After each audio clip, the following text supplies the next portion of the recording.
Average Guys. Ryder Legendary in the house with the Average Guys podcast. Ooh, boy, it's been a long day. Just got about a 7.5 hour drive done. Ooh, time to kick back, but I was going to make a video real quick.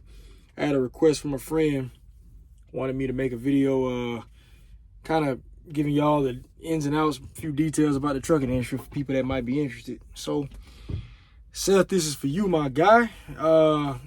Yeah, I don't know where to start. So, I guess the first question is, we'll save money for the end. We'll save the best part for last. I know y'all really want to know how much we make out here and all that kind of stuff. So, but let's start with the basics, man. Look, what kinds of guys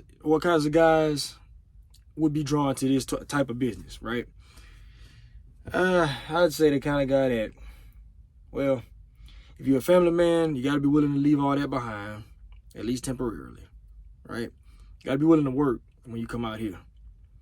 I mean, we're getting money, but, you got to hustle for it. It ain't something you can do if you think, oh, well, I'm going to just drive a couple months, get my experience, then I'm going to be back and forth to the house every other damn, twice a week I'm going to see home. It ain't really like that out here. And matter of fact, most local jobs, they going to want your ass to have at least a year's experience before you come and work for them.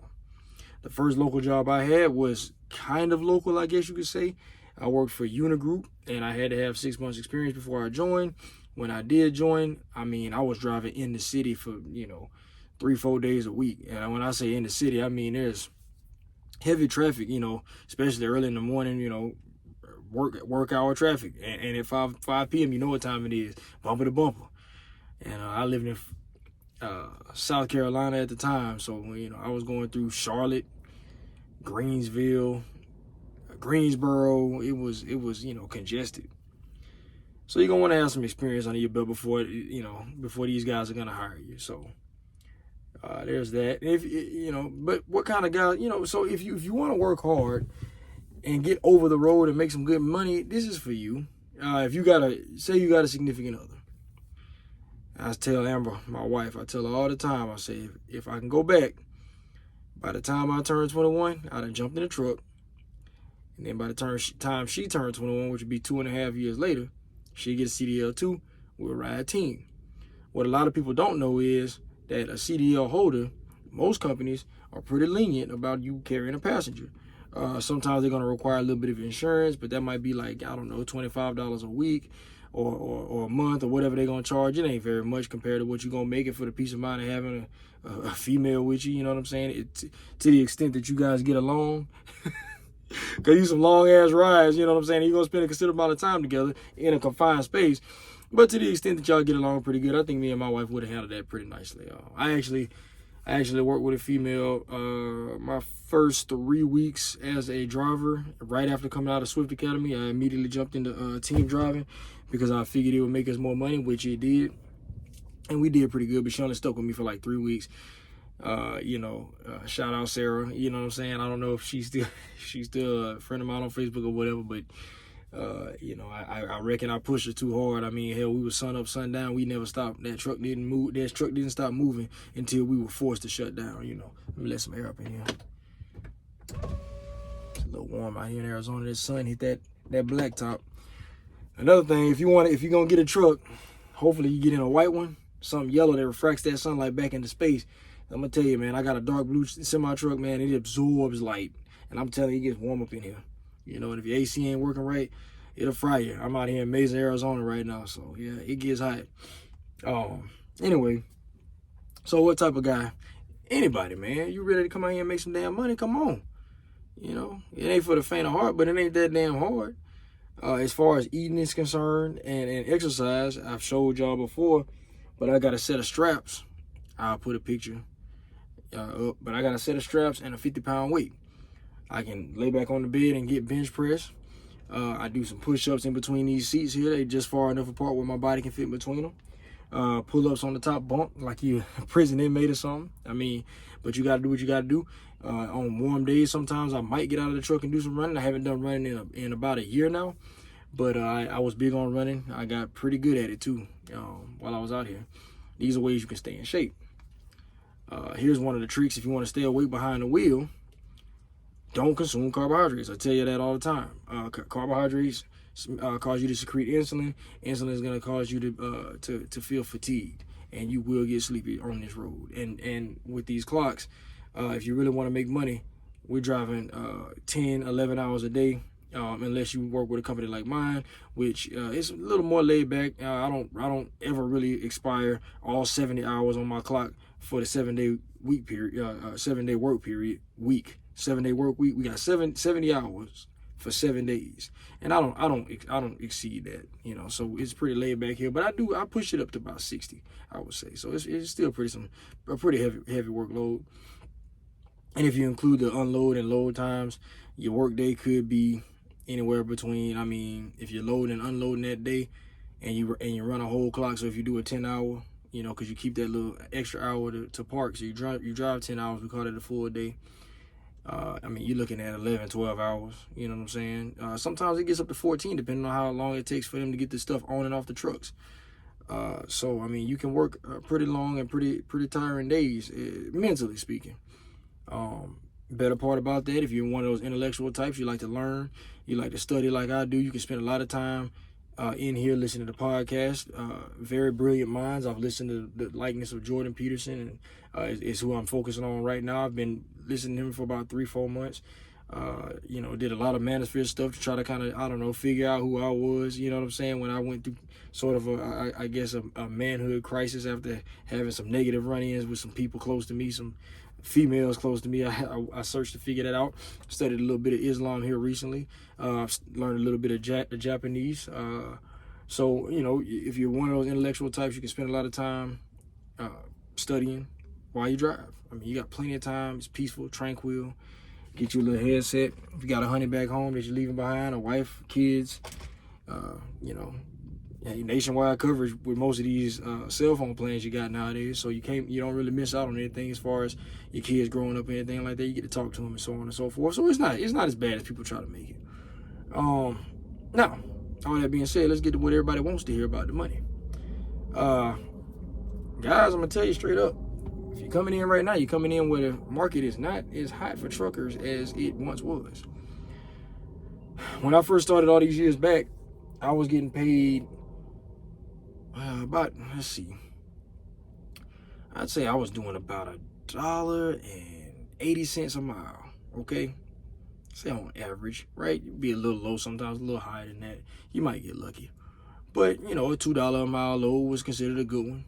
The fuel price, I was paying half of what I'm paying right now at about $2.60 when I first entered into the industry. And I immediately jumped into owner-operator. I only drove company for about 3 months. I jumped into an owner-operator position as soon as possible. I had a decent mentor. Shout out Justin. I appreciate you, man. And he did me right, showed me the ropes, and I got out here and I did what I had to do and take care of this truck. And so I was filling up on my own dollar. And like I said, it was about $2.60 if I'm not mistaken. And those prices kept on creeping up. And during that pandemic, it's doubled. I mean, you know, I'm probably, at this time, I'm probably spending, I mean, at the height of all this, it was $5. You'd be lucky, you know, right there at the height of all this inflation. It was $5 a gallon. Right now, I'm spending about $4 a gallon. Now, y'all don't really know what all that means, but I'll put it like this. Cost of doing business is up. Rates are down.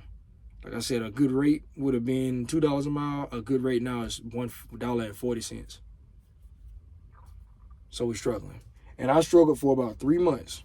My company almost went under. Sorry, I got something itching.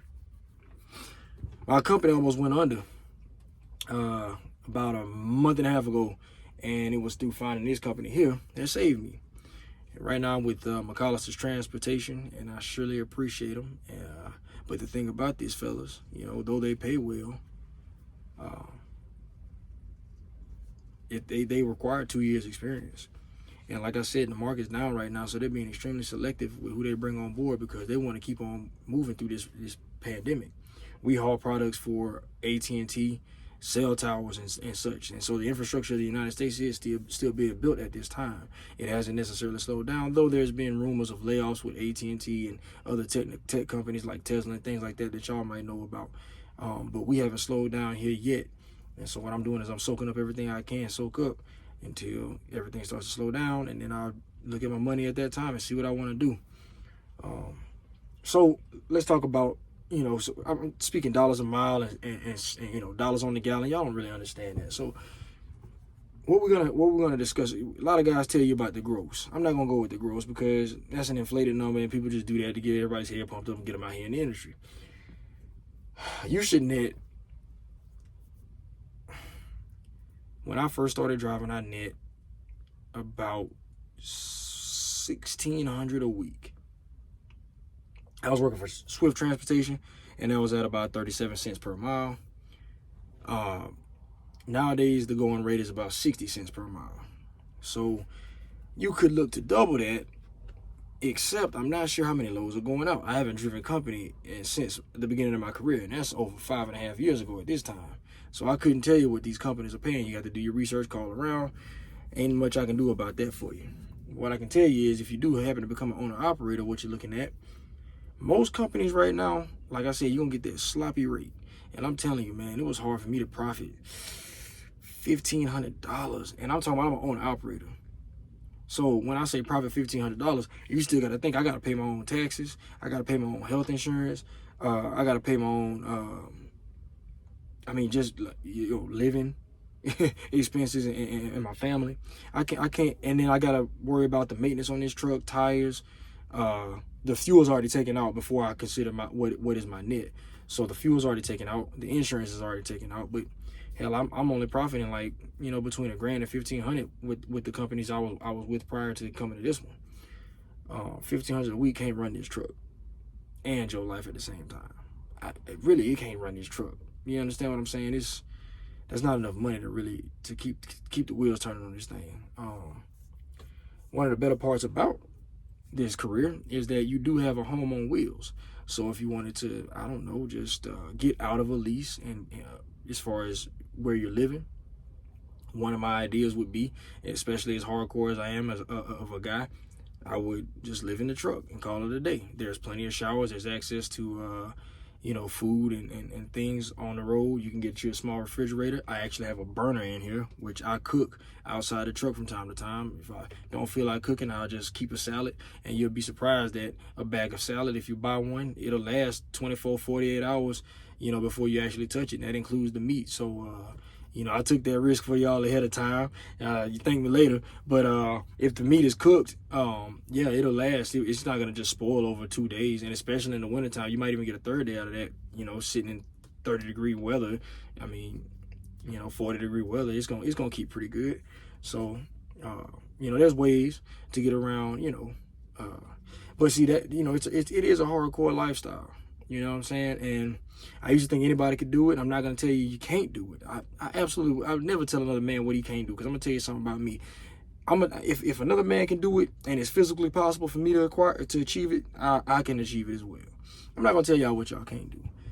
But what I have found is that some people just don't want to make these sacrifices out here to get people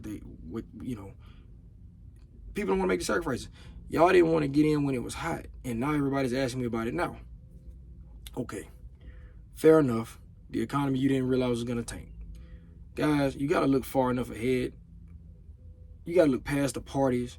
You got to look past the whatever girlfriend you got at the house, because she probably ain't going to be there next year any damn way if you ain't got no damn money. You get what I'm saying? You got to look past all that. Y'all got to get y'all shit together. I've been doing this 5 years now, and now I've got the luxury of, I believe this, I'm hoping, I got a hair touching my damn nostril somewhere in my mustache. But I've been doing it 5 years now, and I've earned that with the clean and driver record. I've earned the ability to get hired onto one of these nicer companies, these laid back companies. And right now I'm sitting here at the receiver. So tomorrow morning, first thing in the morning, they're gonna get me unloaded. I'll drive 5 hours, I'll drop twice, make the final stop on Tuesday, and we good. And that's gonna pay me $6,000.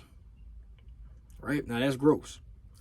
I expect the fuel cost is gonna be somewhere around $1,800, and hopefully I can get another load in before the end of the week. So that's just one load.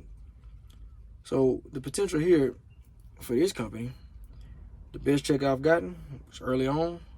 I did 4,400. The worst check I've gotten with this company would have been 3,000, right even on 3,000. That's weekly. So, guys, you sit on your ass, and I've been telling y'all about trucking, and I didn't want to put my numbers out there for real because I just want, you know, it's one of those things you almost want to keep that private. But to be candid with you all, we get paid well. It costs, and it costs to be the boss. I still have a truck note. The truck note on one of these things, if you buy one, relatively new. I had, I think, 70,000 miles on it when I first bought it. And now it's, you know, I almost got it paid off. It'll be paid off in July. I got screwed on it. Don't ask me. I don't want to talk about that, but I got screwed on it.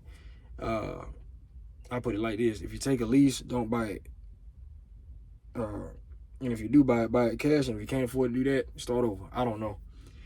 I got suckered with a company, and they jacked the interest rate on me because my credit was low at the time. So what I should have done was just go ahead and got another lease instead of financing this thing. But anyway, it'll be paid off in July, and that $2,250 I pay every month. So in my pocket, to come back to my home. The truck's a little older. At this time, I got about 570,000 miles on it, so it's about halfway through the engine life.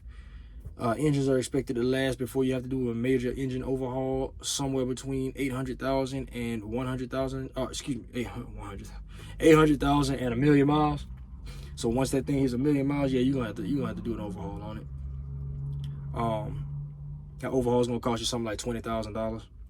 It may sound like a lot, but it beats going and buying a brand new truck. I mean, you know, I've known guys to overhaul trucks and get, you know, 300, 400,000 miles out of it and then go ahead and sell it to somebody else. Let it be their problem. You know what I'm saying?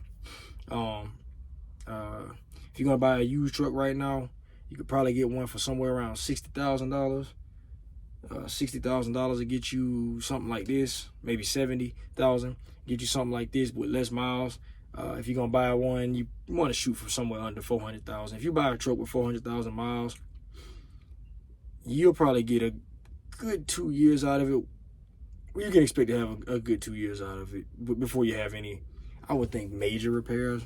But really, the repairs you want to worry about is just a transmission. Right now, this thing's got a clutch that's kind of going bad. It's an automatic transmission, so it shifts too frequently and it just burned itself out. It's probably shifting in the wrong place.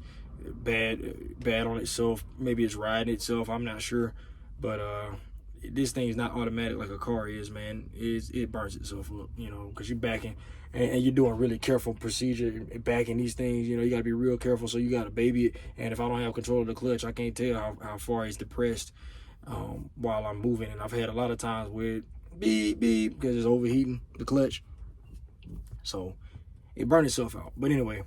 So if you want to get a truck, go ahead and get a manual. Right now in the trucking industry, and I'm giving y'all a lot of information, you know, whatever. But right now in the trucking industry, they're mostly training people with manual restrictions on the CDL. So what that means is, your CDL is commercial driver's license. You have a Class A. If you have a manual restriction, that means you can only drive the automatics. Okay. And that limits your ability to purchase vehicles and drive other people's property.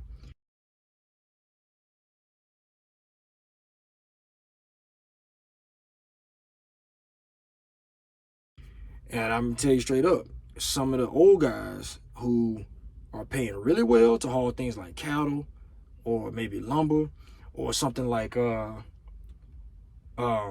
what's the other one that pays you know, you might be doing flatbed. These other guys, man, they got stick. They drive manual, you know. There's a lot of reasons for that. One is because this damn, like I just experienced with this truck. I mean, this clutch started burning out at like, I don't know, I started experiencing shifting issues probably somewhere around 250,000 miles. I just kept on pushing. And it's doing all right. I mean, I figured I'd just take it and manual override it. But anyway, so I flipped through the gears myself to try to mitigate for it. But when it gets warm outside, 50 degrees, 60 degrees or above, it starts tripping. So anyway, you come out here, you put in your time, you get you a truck, you can make good money. Like I said, I don't know nobody making no damn $3,000, $4,000 a damn week profit, taxable income if you're not doing your shit right. But if you're doing your shit right, you got a good tax professional. He's gonna put your shit in S corp. You're gonna pay yourself, and you're not gonna pay yourself that heavily, and you're gonna write off the rest of that income. And you should only be paying taxes on something like $50,000. Now, if you're making $120,000, you don't want to pay taxes on all that. That'll eat you alive. I had a not very good tax professional do my taxes 1 year, and I came out owing something like 15 grand or some shit like that. Way more than I thought. You know, prior to that, it'd been the highest, I believe, was like 7,800 or something like that, both state and federal. And I'm gonna tell you, you come out here to Texas, you don't have state taxes. That's another reason I relocated to Texas. So that's pretty much the ins and outs of trucking. I want to see if I missed anything.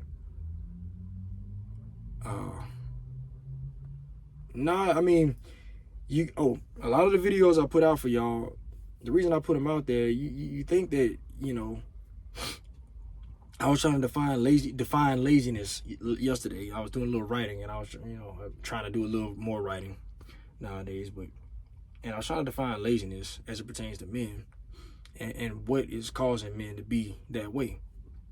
And I believe it has to do a lot with your eating habits and your working out. Your exercising habits. If you're not eating right, you're not working out, guys, it could kill you. I'm over here banging the stair, so hope it ain't loud, but it can literally kill you. I mean, there's mountains out here. It gets snowy on these mountains. Ice will develop on the road, and you want to be cautious. Now, I'm gonna tell you, you're not gonna fall asleep during the icy time, but falling asleep on the road is a real thing. It happens, especially when you're forced to drive at night. And these beginner companies, they don't give a damn about you. They will have you sitting at one of the worst companies who was it? It was Kraft. The people that make macaroni and cheese and all the condiments. When I was working for Swift, man, I was pulling reefer, right? Reefer is a refrigerated trailer. It's climate controlled with a diesel engine back there that keeps the temperature down or up or whatever it needs to be. And man, I was hauling for Kraft. I went to Kraft, and I'm gonna tell you, I sat in the door waiting to get loaded for 8 hours. I came in, it was something like 8 o'clock, and I ain't leave out of there till like 4 in the damn morning. Is that right? 8, 1600, 4 o'clock in the damn morning. Ain't that some shit? Now I'm dog slap tired, but I still gotta get this thing on down the road at least a little bit. At least I gotta get up out of their facility. They waking you up in the middle of the night. We done. Time to haul, baby. Gotta make that money. And these beginner companies, they don't give a damn. They want you to drive. You get tired? Fine. I want to go home. You just came home. That was 2 weeks ago. Yeah, but you're supposed to stay out for 3. They expected, when I first started driving, I'm not sure about now, but when I first started driving, they wanted you 3 days, 3 weeks out, 3 days home. I kid you not. These folks, if you stayed home longer than 3 days, they wanted to give your truck to somebody else. It's competitive out here. There's a lot of hard-working, dominant-ass males out here. So if you want to come out here, come on. But you better come with all this sauce that I'm telling y'all about on this damn channel. You better come ready to work.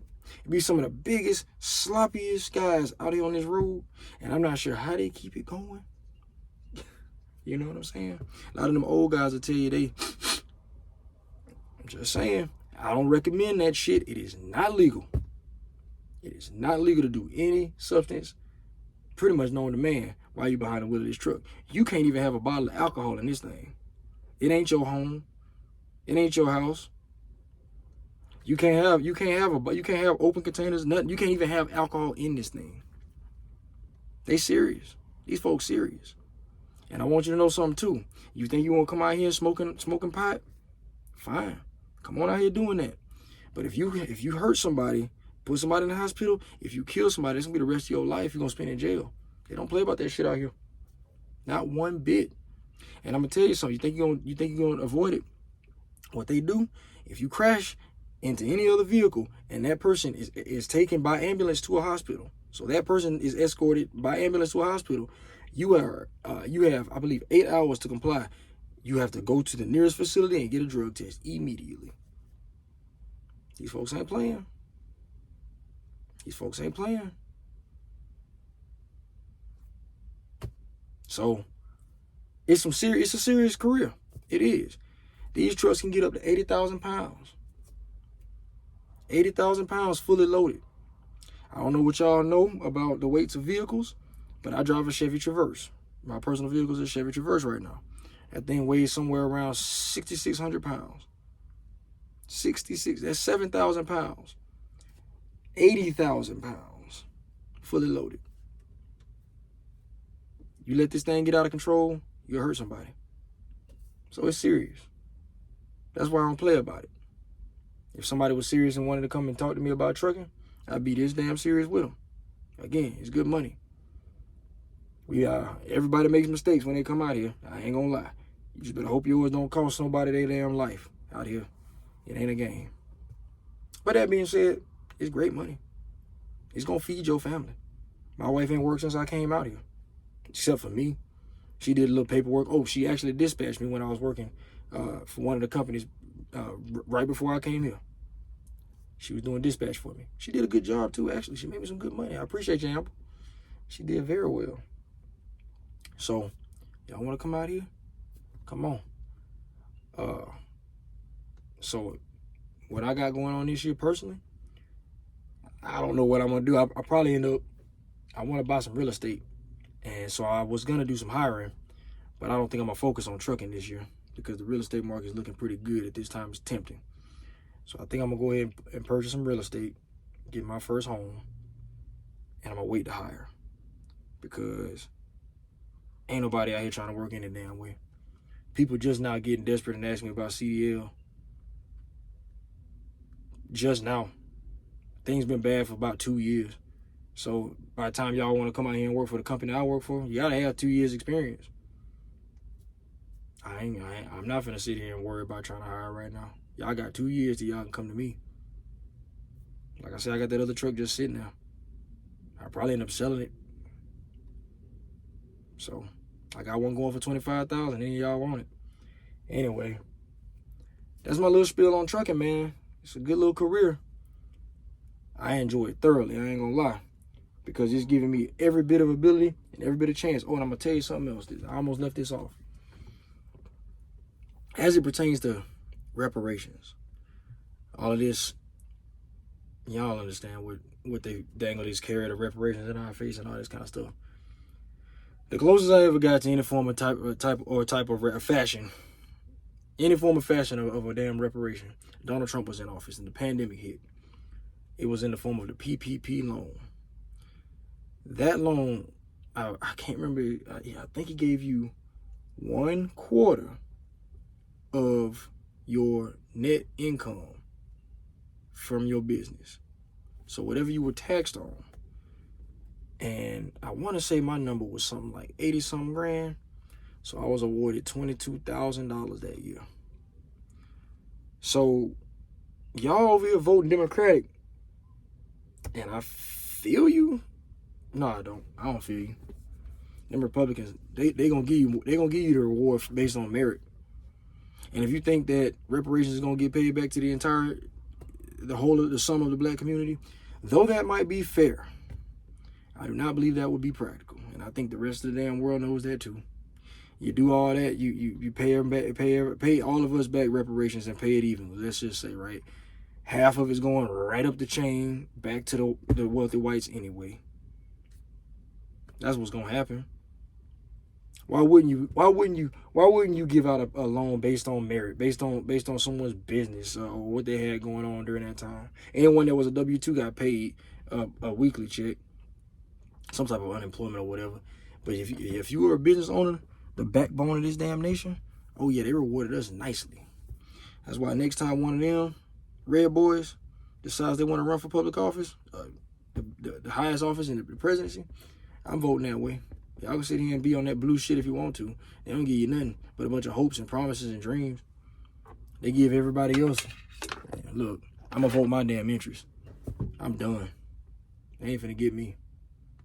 And so, like I said,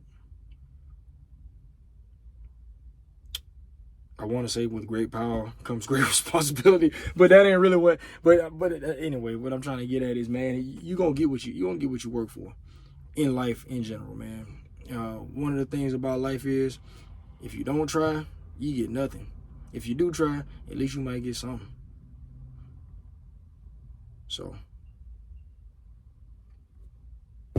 that's my spiel. Seth, hope you like it. Peace.